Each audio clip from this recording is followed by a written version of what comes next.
Olá, boa tarde. Olhares desta quarta-feira está no ar. E olha só, vem aumento por aí. Prepare o bolso que o preço do combustível deve subir. O reajuste já está valendo nas refinarias e em breve deve chegar aos postos de combustíveis. Então, que tal economizar combustível e adotar a bicicleta como meio de locomoção?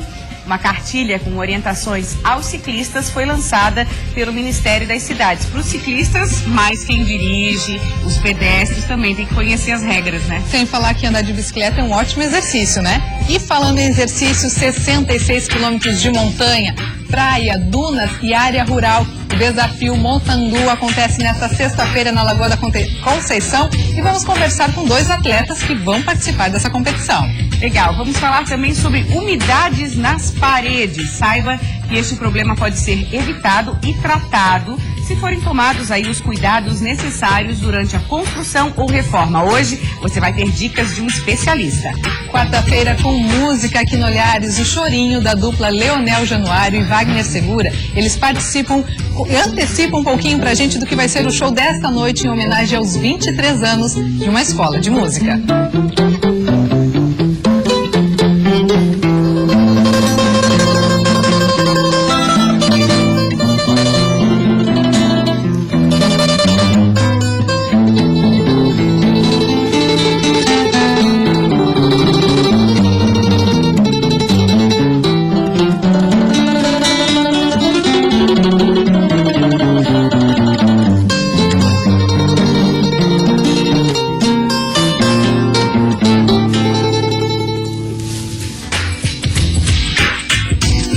Quarta-feira começou com uma notícia desagradável para o consumidor. O preço da gasolina e do diesel teve reajuste nas refinarias. Com isso, os postos de combustíveis devem começar a repassar ao cliente esse aumento de 4% e 6%. Aumento de 6% na gasolina e 4% no preço do diesel nas refinarias. Valor que deve impactar diretamente na bomba, obrigando o consumidor a pagar mais. Fica bem difícil. Você veja bem, a semana passada subiu a gasolina e todos os postos absorveram porque foi um aumento relativamente pequeno. E isso que nós estamos falando só da gasolina, ninguém está falando do etanol, que subiu ontem, em torno de 20 centavos o litro. Realmente, aí tem que ter jogo de cintura na hora de vender. Muito jogo, está ficando complicado. A notícia do aumento veio através de um comunicado divulgado pela Petrobras. A medida leva em consideração a frágil situação financeira da estatal, além da inflação e desvalorização cambial. Nos últimos 11 meses, esse é o terceiro aumento nos combustíveis. Em novembro de 2014, o preço de venda nas refinarias foi elevado. Já em janeiro desse ano, foi a vez da tributação incidente sobre a gasolina e o diesel sofrerem reajuste. Maicon viaja diariamente. Segundo ele, nos últimos meses, o gasto com combustível para ir a determinadas cidades passou de R$ 90 para R$ 130. E agora deve ficar ainda mais caro. É bem complicado, porque eu acabo gastando bem mais do que eu gastava antes. Eu nem estava sabendo desse aumento, estou sabendo agora, na verdade. Então, para mim, vai se tornar bem mais caro, mais gasto, né? Com certeza. E olha só que história, você já imaginou ir para o pronto-socorro pensando em estar com infecção urinária e sair de lá com um bebê no colo? O caso inusitado aconteceu em Lages. Uma jovem de 19 anos deu à luz a um menino ontem, mas até a hora do parto ela não sabia que estava grávida. Inclusive, Karina, há 2 meses ela chegou a fazer o teste de gravidez no laboratório. E mais curioso ainda é que o exame deu negativo. Nossa equipe foi até o hospital, onde a mãe e a criança estão sendo atendidas e conta essa história pra gente. O João Vitor nasceu com 2 quilos 750 gramas, medindo 47 centímetros. A chegada dele foi uma surpresa. A mãe Bruna, até esta terça-feira, quando teve a criança, não sabia que estava grávida. Soube quando cheguei no pronto-socorro, já com dor forte, já para ganhar, mas na verdade eu achava que era outros tipos que eu estava tendo de problema. A Bruna chegou no pronto atendimento aqui de Lages com fortes dores no abdômen. Ela acreditava que podia ser alguma infecção urinária e foi nessa sala que ela ficou em observação. Mas não demorou muito tempo para ela receber uma surpresa e ter o neném bem aqui, em uma dessas cadeiras. Foi o tempo da enfermeira tirá-la dali, a enfermeira Helena, que recebeu a criança nas mãos, inclusive. Foi tudo muito rápido, sabe? Foi questão de 5 minutos, o bebê já estava para fora e chorando. E nasceu bem formado, Ainda segundo o médico, a Bruna não tinha nenhum sintoma físico de gravidez, como a barriga de grávida, por exemplo.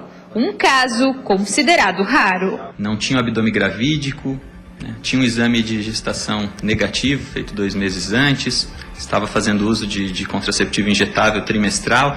Então, realmente, tudo levava a crer que ela não estava grávida mesmo. Mãe e filho foram encaminhados para a maternidade de Lages. O menino, que veio ao mundo sem que ninguém esperasse, não tinha enxoval. E assim como o parto, tudo teve que ser feito às pressas. Na mesma hora que eu vim para a maternidade, já as meninas mesmo daqui já deram apoio de roupa, já elas também ajudaram com dar presentes, deram roupa, calçado, deram de tudo. Durante a nossa entrevista, o João passou a maior parte do tempo no colo da mãe e a fome estava grande. Apesar de pequeno, ele nasceu com uma saúde de ferro. E os dois devem receber alta da maternidade ainda hoje, para começar uma nova vida. A Bruna, que já tem uma filha, mostra que esse segundo filho, apesar de não esperado, já está sendo muito amado. Olha, que história, né, gente? Eu vou aproveitar a presença da Luísa, que é obstetra, e também da Caroline, que é fisioterapeuta, e quero saber se já aconteceu, Luísa, no seu consultório isso, assim, de chegar uma mãe achando que está com um determinado problema e tô grávida. Não, né? Isso é um evento bem raro, a gente acaba quase não vendo, né, na prática médica, porque é muito raro um exame beta-HCG laboratorial, né, de sanguíneo dar negativo, né? Então pode ser um erro do laboratório, né?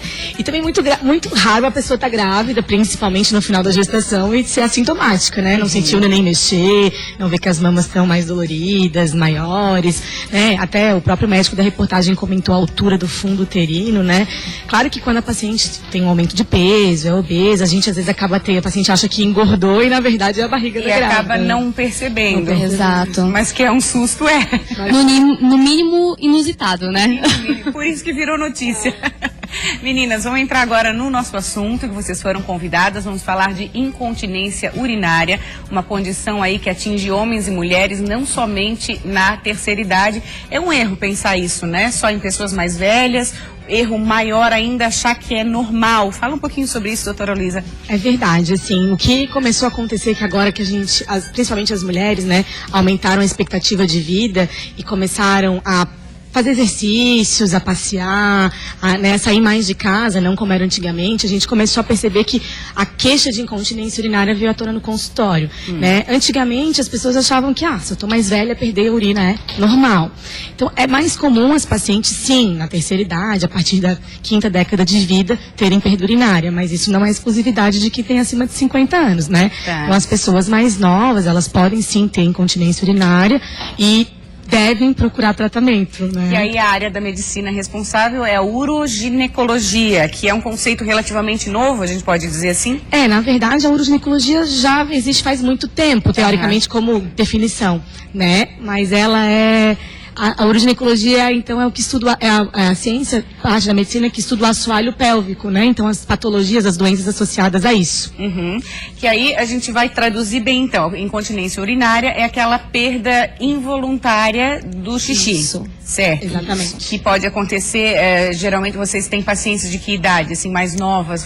Pode variar dos 20 até os 70, 80 anos, a perda urinária ela pode ser igual, né? Igualmente, ela pode ser pequena, em forma de gotas, ou em jatos, ou até a perda completamente mesmo. Tem uma causa específica, Caroline? Na verdade, a principal causa, normalmente, é a fraqueza dos músculos desse assoalho pélvico. Você até trouxe pra gente demonstrar, fica bom pra te segurar? Aqui a gente tem a pelve, né?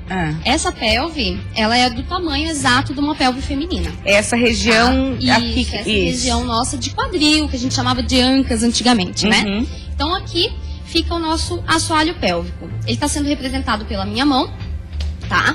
Por quê? Porque o assoalho é o chão da nossa pelve. É um músculo essa região que uma musculatura que fecha todo, que sustenta todos os nossos órgãos. Tá. Se a gente não tivesse esse músculo, os nossos órgãos estariam andando aqui embaixo, né, juntamente, só protegidos pela nossa pele. Tá. Então esse músculo ele faz a função de mantê-los em todo o local, né, sustentá-los.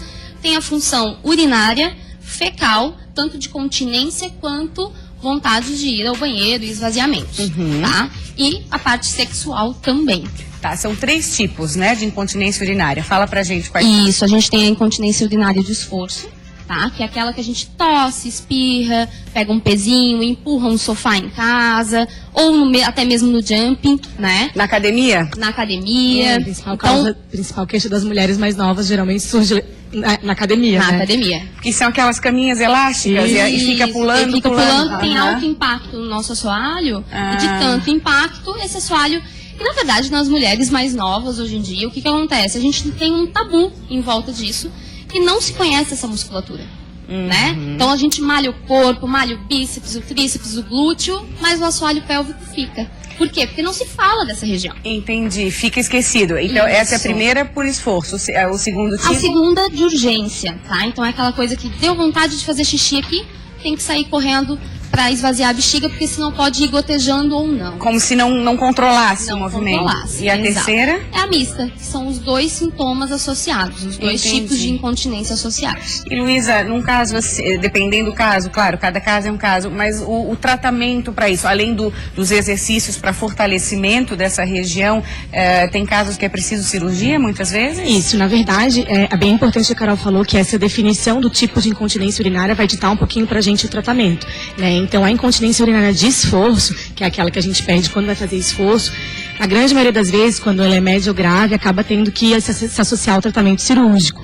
né? Que é a colocação de uma tela abaixo da uretra para fazer a função, então, como se fosse uma função de prender, né? A hora que a paciente segurar mesmo. a hora que a paciente faz a força, ela meio que a fita segura, contém, né? Então, esse hoje é o tratamento padrão ouro para a incontinência urinária de esforço, né? E a incontinência urinária de urgência, os tratamentos fisioterápicos e medicamentosos são os que mostram a maior eficácia. A gente não opera paciente que perde quando não consegue chegar no banheiro, entendeu? Entendi. Só no esforço. Porque deve ser muito desagradável, né? Como você falou, assim, não pode ser encarado como uma coisa normal. Afeta muito a qualidade de vida da paciente. Constrangedor, né? Constrangedor.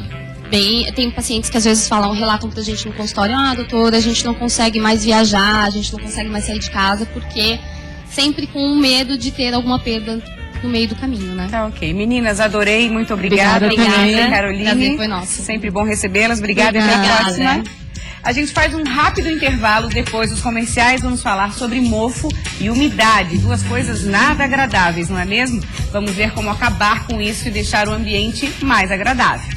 E ainda no programa de hoje vamos falar sobre o uso de bicicletas, como bicicletas, carros e pedestres podem conviver de forma harmoniosa no trânsito. Uma cartilha foi lançada pelo Ministério das Cidades com orientações. E logo depois do intervalo tem mais música aqui no estúdio. Fique com a gente, Olhares volta já já.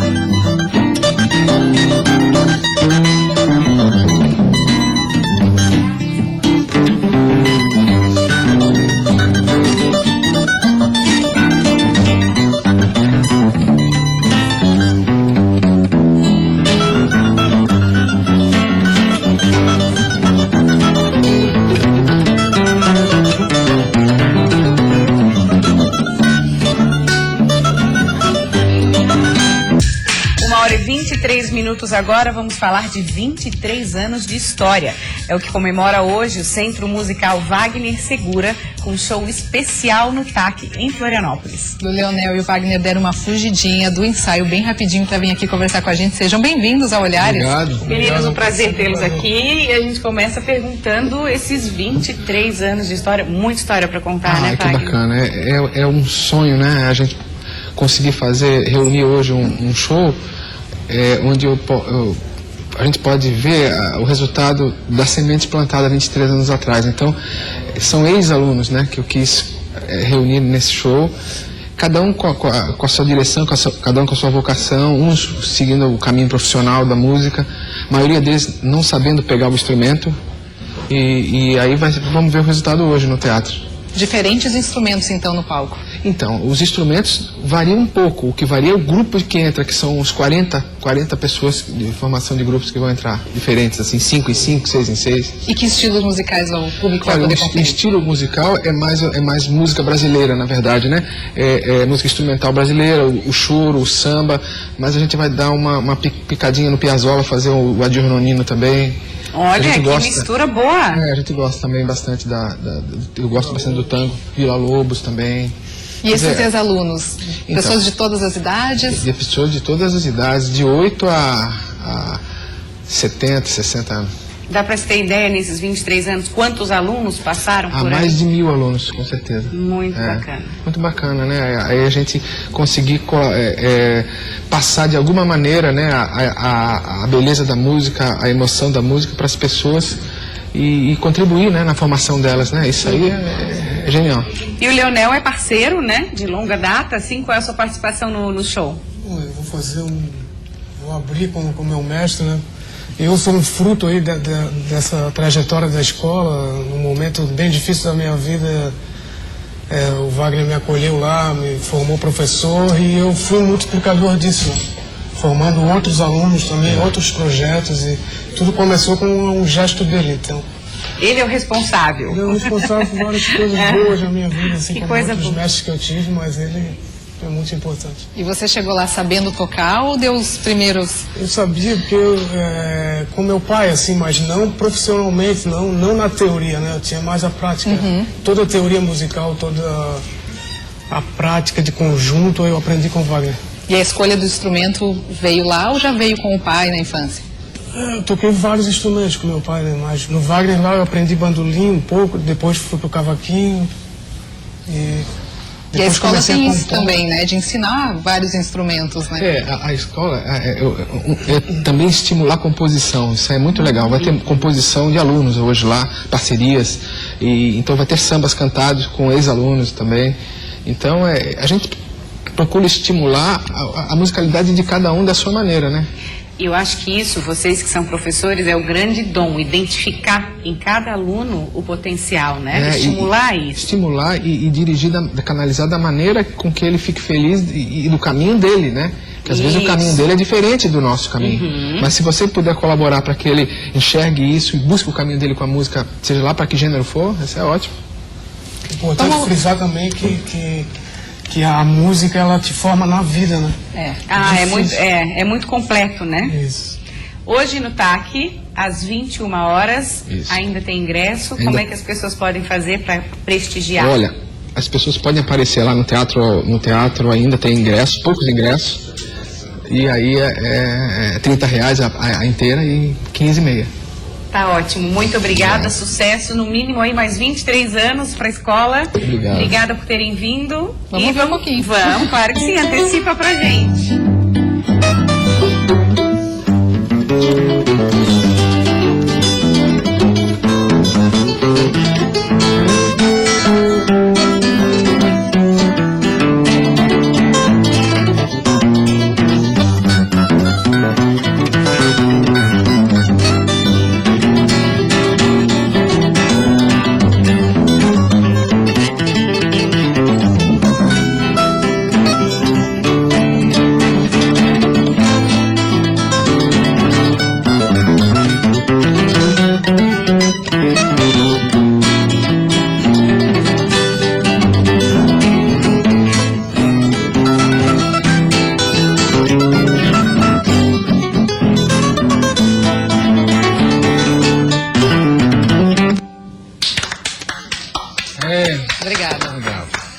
Agora a gente muda um pouquinho de assunto, vamos falar das agroindústrias e agropecuárias do Oeste, que correspondem a 20% do produto interno bruto catarinense. Elas são responsáveis pela exportação de toneladas de carnes que são escoadas pela BR-282, a rodovia único acesso, e por isso empresários e lideranças da região de Chapecó discutem hoje no município outras formas de logística, como a ferrovia.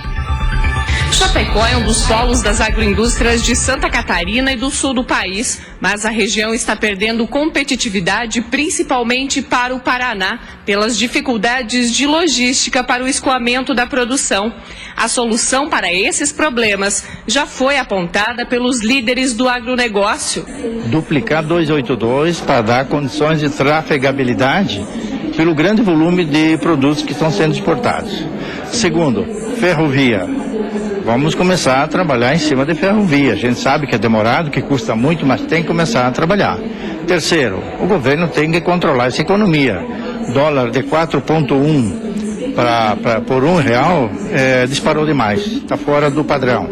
Mas não são só as agroindústrias que estão sentindo na pele a instabilidade econômica. O setor têxtil também está buscando novos compradores para não trabalhar no vermelho. De acordo com esse empresário, desde o início de 2014, a redução na sua unidade de Chapecó já atingiu 50%. Em especial no nosso segmento, a gente atende o Brasil todo, né? O interno. Então, é via terrestre, não tem o que fazer, ele tem um peso muito grande e, infelizmente, ele tem que ser agregado ao custo da mercadoria, não tem como. Logística, desafios e perspectivas da atual situação da economia foram debatidos em Chapecó, no 11º Encontro Regional de Comércio Exterior.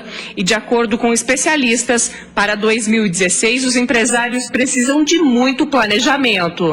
Que as pessoas estejam bem informadas, porque neste momento a tomada de decisão é o que está prevalecendo e nós precisamos ter conhecimento e estar bem informado para direcionar as ações das empresas. As agroindústrias e a agropecuária do Oeste, que correspondem a 20% do produto interno bruto catarinense, aguardam com expectativa a ferrovia. Afinal, esses setores são responsáveis pela exportação de milhões de toneladas de carnes para vários países. E atualmente essa produção é escoada através de caminhões pela BR-282 até o litoral de Santa Catarina. E o principal cartão postal de Santa Catarina pode estar ameaçado. Há 33 anos, a ponte Hercílio Luz está interditada para carros e pedestres. E com a ajuda de especialistas, o Ministério Público do Tribunal de Contas do Estado concluiu uma investigação aprofundada. E alerta, a ponte Hercílio Luz pode cair se a estrutura não for recuperada. Para o Ministério Público de Contas, os 563 milhões de reais gastos até agora na restauração da ponte Hercílio Luz na capital são um demonstrativo de má gestão pública e ineficiência. Dos 90 anos de construção da ponte, os primeiros 34 funcionaram sem manutenção e os últimos 33 somam o período de interdição do local. Concluímos que teria sido possível construir talvez até 3 pontes com o valor que foi comprometido até hoje na manutenção da ponte Hercílio Luz. Mas o maior risco é para a população. A investigação aponta que a estrutura pode vir abaixo se nada for feito. Para o MPTC, o governo precisa informar o perigo a todos os comércios e residências nos arredores e construir imediatamente um plano de emergência para o caso de uma catástrofe. A informação de que a ponte sofre risco, ou corre risco de entrar em colapso, ela existe desde 1981. Em 82, a empresa que sucedeu a empresa construtora da ponte informou isso por escrito ao governo do estado. Ao que indica o relatório, a ponte Hercílio Luz sempre custou mais do que os cofres públicos poderiam suportar. A sua construção, em 1926, só terminou de ser quitada em 1978, 52 anos depois do empréstimo ter sido feito. O custo teria representado 2 vezes o orçamento total do estado na época. De lá para cá, 16 contratos foram firmados por 11 governadores. E o pior, 0 resultado e quase nenhuma manutenção. Numa comparação simples, é possível ver o dinheiro público indo pelo ralo.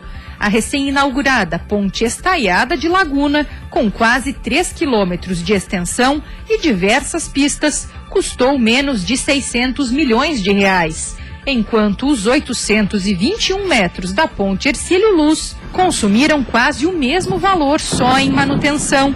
Desde 2011, o governo tenta instalar pilares de sustentação para que a reforma seja iniciada.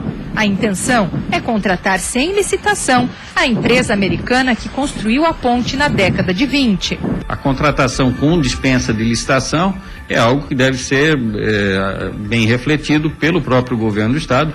Afinal de contas, situação de urgência é relativamente questionável, né, já que o problema existe há 33 anos, né, que urgência é essa? Em nota, o governo do estado informou que as obras de sustentação da ponte Hercílio Luz estão dentro do cronograma estabelecido. Teixeira Duarte tem 180 dias para cumprir o contrato.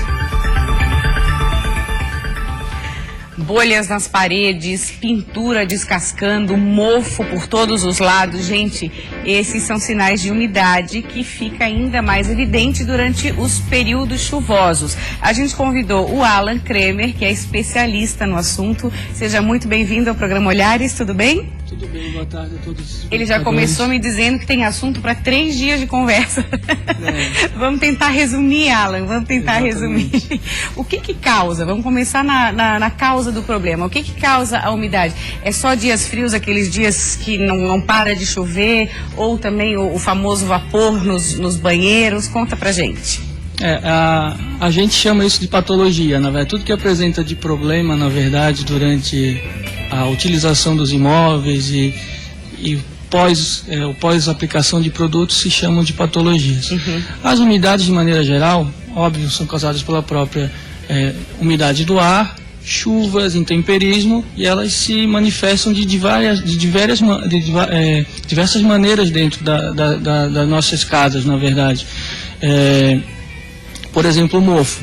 O mofo nada mais é que um fungo que, pela simples falta de ventilação, ele ocorre, ele já é incidente. Ou seja, dentro de um closet, um ambiente mal arejado, já tem incidência de mofo. Já tem, tá. O tratamento é simples também, né? Ventilação, uma receita antiga que é vinagre com água, também evita que esse aparecimento ocorra durante 5, 6 meses, depois tem que fazer uma limpeza, uma reaplicação.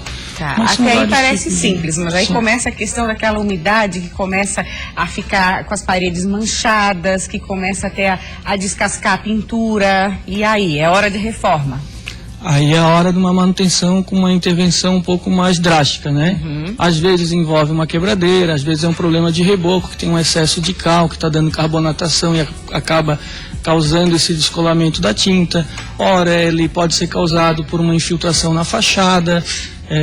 Tem diversos tipos de casos que... Isso é complicado, Alan, porque muitas vezes a pessoa adquire o imóvel sem saber, né? Não está aparente ali. Exatamente. E aí depois começa a aparecer os problemas, e aí então é preciso identificar o que está causando. É preciso identificar, procurar um especialista no assunto para que ele oriente a pessoa a resolver aquilo de uma maneira definitiva, não paliativa, na verdade, né? Porque o paliativa vai voltar a incomodar depois. Vai voltar e o custo se torna quase que impraticável, né? Tá, e é obrigatório recuperar essa pintura? Tem que fazer? Normalmente sim, tá? Quando a gente chega a ter bolhas na parede, esse tipo de coisa é um mau sinal, né? É um mau sinal que a própria superfície no qual foi aplicada a tinta já está com problema. Ou seja, a gente tem que tratar a causa, né? E a bolha é o efeito simplesmente do problema. A gente tem que ir mais a fundo e tratar essa causa do problema, descobrir o porquê daquilo, na verdade. Existe uma tinta que eu posso comprar que vai ajudar a prevenir esse tipo de problema ou não? Então, depende do caso. Pela área interna, dificilmente você vai conseguir tratar isso com tinta, tá? É como eu falei, aquilo é o efeito de um problema. Agora, já por uma fachada, por exemplo, existe todo um estudo de patologias de fachada e procedimentos executivos de pintura que permite que tu minimize a possibilidade de tu ter um problema futuro, né? Ou seja, são tintas específicas, trabalhos de movimentação térmica de fachada, juntas de dilatação. Isso tudo, quando é feito de maneira adequada, minimiza assim drasticamente a possibilidade de tu ter uma patologia naquela fachada que venha dar problema para a face interna do apartamento também. Nossa, quanta coisa envolvida que tem. Muito. Produtos específicos também devem ser orientados por quem entende do assunto. A empresa que eu trabalho hoje trabalha, para vocês terem ideia, em torno de 900 produtos em linha, cada um para um uso específico. Específico de umidade e de mofo? De umidade. Nossa. Tá na linha de aditivos, recuperação, reforço, reparo, impermeabilização de maneira geral. Cada produto para uma coisa específica. Em qual cômodo da casa é mais comum aparecer? Acaba sendo os banheiros mesmo? No lugar que mais chove do mundo. O lugar que mais chove no mundo é o nosso banheiro. Chove lá todo dia, não tem um dia que não chove lá, na verdade, né? E no inverno a chuva fica assim. Aí a chuva e a neblina que dá também. Muita neblina, muita neblina. Então, o banheiro... Qual a dica nessa hora? Um cuidado especial é manter a impermeabilização em dia. Quem compra um apartamento novo procurar se certificar de que aquilo foi feito de maneira adequada. E basicamente, teto de banheiro usar uma tinta que seja resistente a esse vapor d'água. Daí tem menos incidência de mofo e umidade. O teto é o primeiro que começa, né? Geralmente é assim. E existem materiais específicos que não permitem essa absorção e propagação do fungo e do mofo, né? E se for possível, deixar a porta aberta, entreaberta também? Se for quando possível. der. Quando der, tá bom. Obrigada, tá? Pela tua presença, pelas explicações. Obrigada. Tudo bem, obrigado. Tá na hora de a gente fazer um rápido intervalo. Na volta, vamos falar sobre o Mountain Dew, evento que vai acontecer na Lagoa da Conceição, uma corrida, gente, entre montanhas, trilhas, pioneiro aí no Brasil. E a seguir tem notícias também sobre a leishmaniose e sobre a maricultura. São Francisco do Sul começou a definir as áreas de cultivo. Depois do intervalo a gente te conta todos os detalhes. O Olhares volta já já.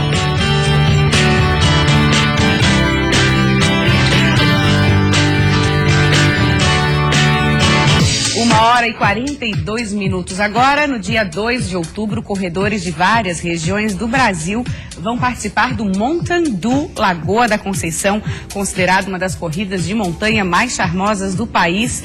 São 66 quilômetros de trilhas, dunas, estradas rurais e praias. Fabiano e Francine estarão lá. Antes eles estão fazendo uma parada aqui no Olhares. Tudo bem? Sejam bem-vindos. Obrigada. Tudo bem. Boa tarde. Tudo pronto para encarar o desafio? Tudo pronto. O Mountain Dew, como você falou anteriormente, é uma prova maravilhosa que acontece aqui em Florianópolis.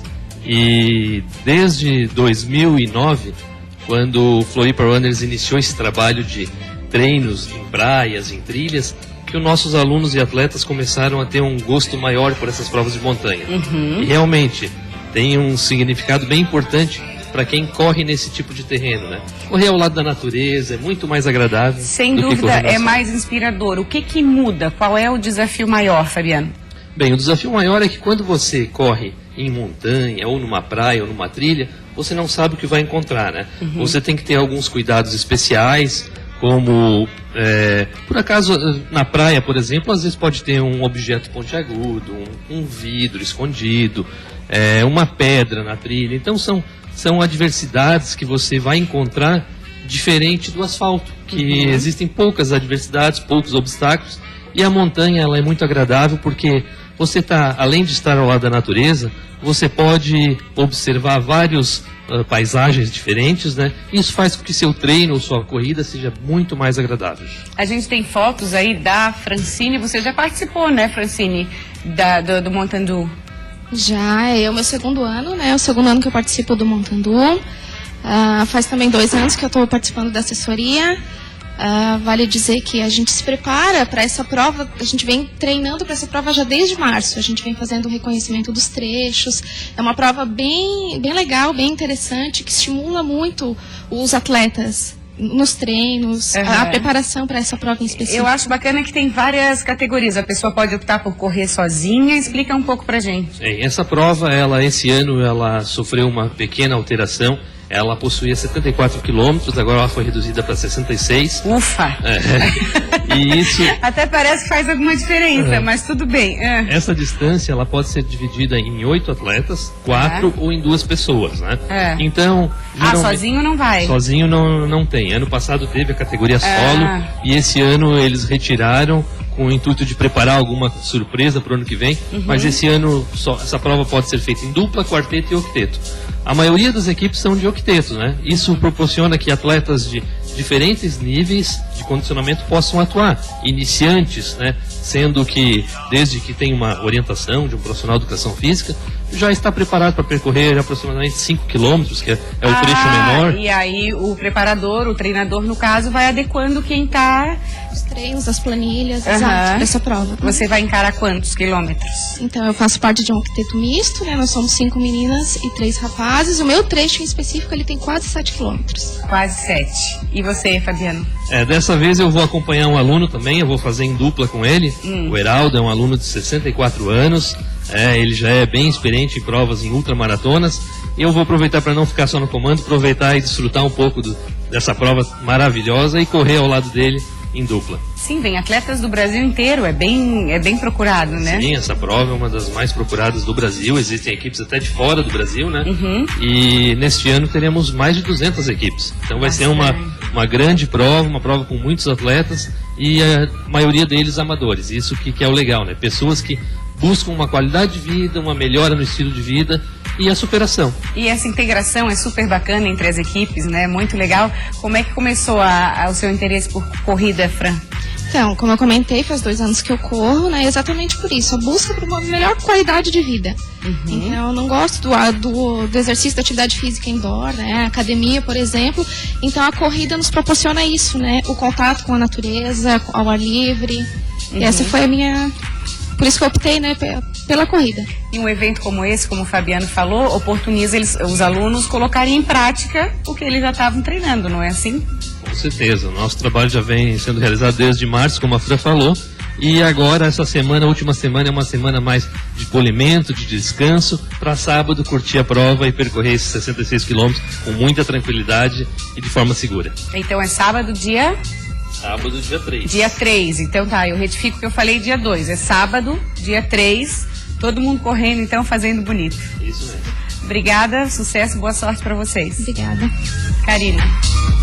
Florianópolis cedia ao longo do dia o primeiro seminário regional sobre leishmaniose visceral. Os números registrados da doença em cães têm aumentado no estado nos últimos 5 anos. E o objetivo do encontro é justamente alertar a população e os profissionais da saúde sobre a gravidade desta zoonose. O número de animais infectados com leishmaniose visceral na capital do estado motivou a realização do evento pela Diretoria de Vigilância Epidemiológica de Santa Catarina. Nos últimos 5 anos, 190 cães foram diagnosticados com a doença em Florianópolis. Os primeiros casos foram registrados quando 4 cães, na localidade do Canto dos Araçás, no bairro Lagoa da Conceição, tiveram exames positivos para a leishmaniose. Entretanto, Santa Catarina é o único estado do Brasil a não ter registro da transmissão da doença em humanos. A leishmaniose é uma doença transmitida ao homem pela fêmea de um inseto conhecido no estado como mosquito palha ou birigui. Esse inseto ele não é tão fácil de controlar como, por exemplo, o inseto da dengue. Não é? O Aedes ele é um inseto que se reproduz em águas paradas. Então, se você diminui a chance de existirem águas paradas no domicílio e no peridomicílio, diminui a chance da pessoa entrar em contato com a Aedes. Mas o flebotomínio é um inseto de solo. Ele depende de matéria orgânica e de umidade. O tratamento da doença em seres humanos leva de 7 a 21 dias com medicação. A médica explica que os principais sintomas são febre de longa duração, perda de peso, fraqueza, aumento do baço e fígado, diarreia e anemia. A grande medida que se recomenda é a borrifação do domicílio, já que o vetor, esse inseto, depois que ele faz o Aedes, e aguarda um período de 4 a 5 dias até fazer o segundo repasto, a segunda picada, que essa sim seria infectante. Se não tratada, a leishmaniose pode levar a óbito em até 90% dos casos. Para os cães, o tratamento não é uma medida recomendada pelo Ministério da Saúde. E a única saída para evitar uma transmissão maior da doença é a eutanásia. É impossível a gente erradicar essa doença porque como ela é uma doença transmitida entre os animais e com a presença de um mosquito, fica difícil a erradicação da doença. Em Florianópolis, desde 2010, ações de controle da leishmaniose já são realizadas, como a que aconteceu recentemente com a distribuição de coleiras repelentes do inseto. E em São Francisco do Sul, maricultores começaram a definir junto à Epagre a demarcação das áreas de cultivo de frutos do mar. Em todo o estado, mais de 800 áreas foram mapeadas e cerca de 600 já estão sendo cedidas. A regulamentação da atividade promete fazer a produção crescer em Santa Catarina. Alessandro é produtor de ostras há 17 anos. Atividade que chegou a interromper pela falta de regularização. Já havia desistido já. Justamente por isso que a gente começou há 17 anos atrás e não conseguia crédito, não conseguia nem esse respeito que eu comentei agora há pouco ali. O pessoal acha que mar é uma coisa pública, que todo mundo pode entrar ali, pode estar... que aí o peixe vai para dentro da estrutura de cultivo, o cara quer pescar lá dentro, acha que quer fazer turismo lá dentro. A demarcação das fazendas foi o que motivou o maricultor a continuar com a atividade em São Francisco do Sul. A região conta com 84 áreas de cultivo. Cerca da metade já foi regularizada para a concessão, o que tem animado os produtores de ostras, mexilhões e mariscos, e trazido mais segurança para investimentos. Essa ocupação ela vai ser ordenada de acordo com as condições ambientais determinadas pela Fátima e pela Secretaria Municipal da Agricultura, e com isso a gente tem certeza que ele vai produzir com qualidade e também que o meio ambiente seja preservado. Em todo o estado, 826 áreas foram mapeadas e cerca de 600 já estão sendo cedidas. São boias como essa, colocadas no mar, que demarcam a fazenda de cultivo. Cerca de 1 hectare é cedido por maricultor pelo período de 20 anos.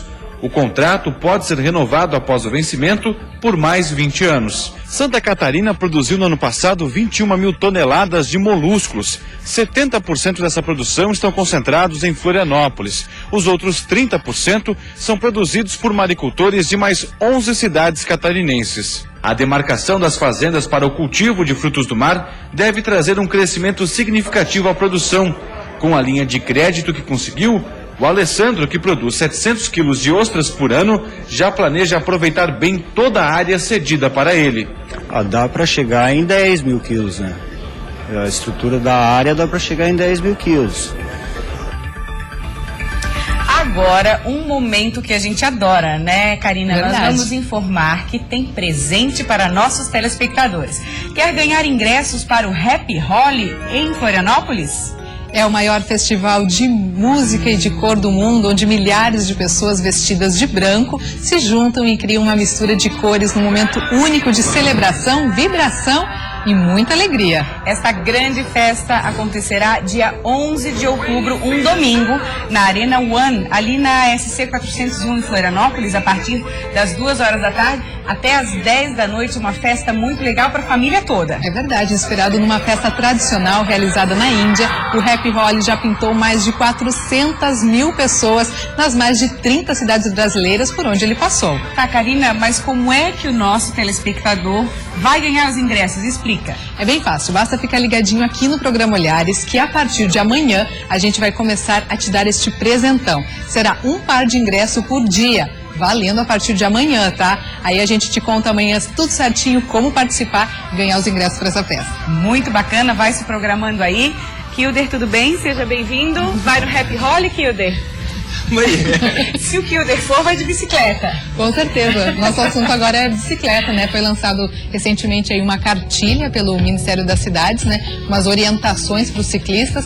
Kilder, você que está sempre envolvido nessa questão da mobilidade urbana e do uso da bicicleta, o que você achou do lançamento dessa cartilha? A gente fica muito feliz, já nós ciclistas viemos brigando já há bastante tempo no nosso espaço, nas ciclovias, e agora conseguimos um apoio. O mês passado foi lançada a Frente Parlamentar da Bicicleta, onde tem várias ações para ajudar no ciclista no dia a dia, e agora, junto com o ministro da cidade, a cartilha para explicar e definir direitinho as regras para cada um durante que estão na via, tanto o ciclista, o motorista e até mesmo o pedestre, porque hoje em dia cada um tem uma ideia e fica aquela discussão, a briga, e não consegue todo mundo se entender numa ciclovia. E o grande desafio é justamente esse, conseguir uma harmonia entre todos. E começa por essa cartilha. Essa cartilha é super recente, você trouxe alguns exemplares em primeira mão aqui para o estado, né? Primeira mão, foi lançada semana passada, ainda vai ser distribuído a nível nacional. Essas são as primeiras que chegaram em Santa Catarina. E a gente tenta resgatar a questão da mobilidade urbana, porque dizem muito por aí que esse é o país do futebol. Eu já tenho uma visão contrária. Esse é o país da bicicleta. Porque toda criança, quando é pequena, ela pensa, o primeiro presente que a criança pensa em ganhar é uma bicicleta e não uma bola. Então a gente tem que ajudar a difundir essa cultura na ilha. Uma cidade que hoje em dia anda com um trânsito caótico.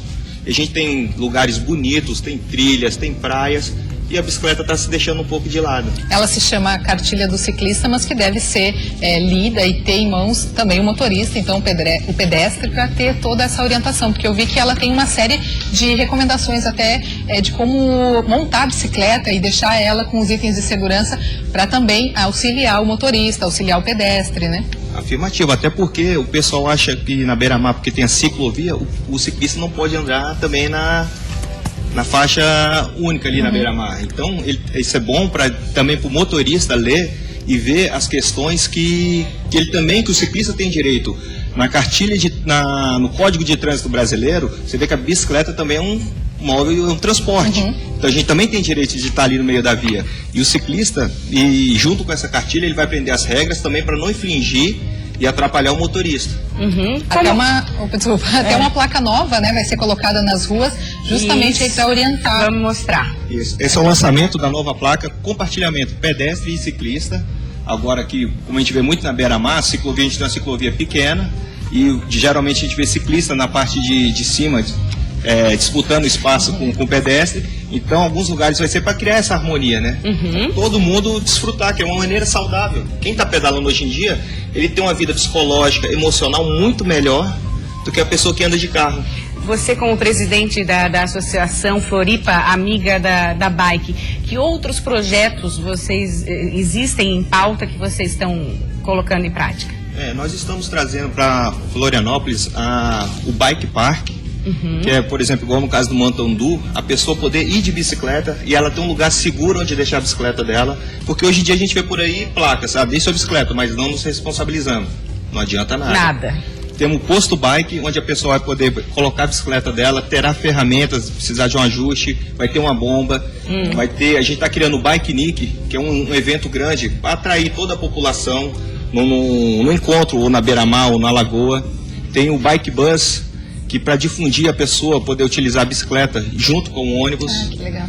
Então são várias ações nesse estilo que... E tem uma questão de segurança, né? Uma novidade também, um aplicativo, né? Muito legal. Vai auxiliar bastante os ciclistas, né? Ele Conta um pouquinho trouxe pra aqui gente. a Bike Registrada. Isso, o Bike Registrado hoje está com 50 mil cadastros a nível nacional, que é mais um item para evitar furtos e comércio da bike legal. Então é mais uma segurança para o ciclista. No sábado teremos um evento com toda a polícia de Santa Catarina, onde vai ser apresentado esse programa e toda a polícia vai ter já registrado em seu celular o programa de proteção à bicicleta. Como é que funciona na prática? Na prática ele vai ter um aplicativo que é gratuito, qualquer pessoa pode baixar esse aplicativo. E esse selo que nós temos aí é fake, ele vai dar uma demonstração hoje da pessoa. A polícia vai chegar na bicicleta, ela vai ler esse QR Code. Nesse caso aqui, ele vai nos dizer que a bicicleta é da Juliana Santos, ela está roubada. Automaticamente aqui. Isso, ela já está roubada, tem o número de série, o modelo da bicicleta e a marca. A polícia vai enviar um contato, tem aqui o SMS, o e-mail e o telefone da pessoa. Que bacana. O convênio com a polícia, o policial vai entrar em contato direto e vai encaminhar a pessoa à delegacia para recuperar a sua bicicleta. Já vai avisar, Juliana, sua bicicleta foi encontrada, está aqui. Nossa, que bacana. Do ciclista isso é maravilhoso. Maravilhoso. Né? E pro lojista também, né? Porque com certeza. Comércio, a pessoa que vai trocar uma bicicleta chega na loja e de repente quer fazer uma troca, quer melhorar o de equipamento e dá a bike de entrada. O próprio lojista vai poder checar se aquela bicicleta não vem de um furto. Sim, é verdade. Então é um programa bem legal, né, que está sendo aí também divulgado, e a gente conta com o apoio de todos os catarinenses para evitar o furto, né, que todos registram sua bike, que é gratuito. É só entrar lá no site www.bikeregistrada.com.br e registrar gratuitamente sua bike. Tanto desde as crianças até qualquer nível de bike. Qualquer nível de bike. Isso. Muito legal. O pessoal já está ligando, quer saber como faz para conseguir a cartilha do ciclista. A princípio, a cartilha é exclusiva do programa Olhares, mas podem baixar no paradapelavida.com.br e cidades.gov.br. Ah, legal. Para dar no Ministério das Cidades tem, é bem fácil. Para conseguir dar uma olhadinha. Ainda vai ser distribuído em todo o estado. Mas quem quiser algumas unidades, só mandar um e-mail pra gente também, o floripaamigodabike@gmail.com, que de repente a gente presenteia com algumas edições da cartilha. Bacana. Kilder, você que circula de bicicleta por aí, qual o principal absurdo que você vê? Infelizmente é o desrespeito do motorista. Ainda é isso? Ainda é isso, não sabem respeitar o motorista. Já tivemos algumas ações com empresas de ônibus, as empresas de ônibus fizemos um treinamento com os motoristas e hoje eles protegem, principalmente no norte da ilha, onde tem os lugares que não tem ciclovia e acostamento, já tem uma proteção das empresas de ônibus, isso é muito bacana. Agora, recentemente eu chegando na 402 em Jurerê, já estava 60, limite da via, reduzi mais ainda porque tinha um grupo terceira idade pedalando, que é muito legal para manter a saúde. Eu reduzi para eles passarem naqueles trajetos que não tem um acostamento, que são as pontes de acesso. que me xingaram, que buzinaram uma atrás. Então, assim, a cultura é difícil, mas nós estamos implantando, de pouco a pouco, a cultura da bicicleta em Florianópolis. A gente deixou o Facebook do Floripa Amiga da Bike. Quem quiser conhecer mais, entrar em contato. Muito obrigada. Obrigado, boa tarde. Obrigada.